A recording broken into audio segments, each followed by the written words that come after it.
আমি মিসেস রয়। মিসেস রয়, এখানে গড়িয়ার বাসিন্দা। আর ফার্স্ট টাইম এনার পার্লারে এলাম, গ্ল্যাম অ্যান্ড গ্লো। আমি পেডিকিউর করাতে এসেছিলাম আর ভ্যাক্সিনও করাতে এসেছিলাম। এনাদের ব্রাজিলিয়ান ভ্যাক্স ভীষণ ভালো, নর্মাল ভ্যাক্স থেকে একটুই রেটস বেশি এদের, বাট ব্রাজিলিয়ান ভ্যাক্স ভীষণ ভালো, সবাইকে সাজেস্ট করবো।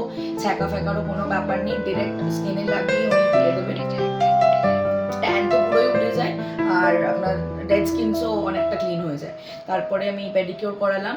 ভ্যাক্সের পরে পেডিকিউরও এনাদের, আমার প্রচুর ট্যান ছিল, সব ট্যান উঠে গেছে। নেল পালিশে ওনারা খুব ভালো করিয়ে দেয়, ক্রিম মাসাজ অনেকক্ষণ ধরে করে। সব থেকে বড় কথা, আমার অনেক ডেড স্কিন ছিল পায়েও, দেখতে পারেন, এই দেখুন পুরো ফর্সা হয়ে গেছে, কোনো এডিটিং ছাড়া এটা তোলা। প্রচন্ড ক্লিন হয়ে গেছে। আমার স্কুটিতে ঘুরে পায়ে পুরো ট্যান ছিল। আর আপনি খুশি তো ম্যাম? খুব খুশি, ডেড স্কিন ফিন সব উঠে গেছে। আমি হাইলি রেকমেন্ড করবো, ভীষণ রিজনেবল প্রাইস, বাইরে যা প্রাইস তার হাফ, অ্যান্ড সবার আসা উচিত, ভিজিট করা উচিত। Thank you ma'am, thank you, thank you ma'am, thank you.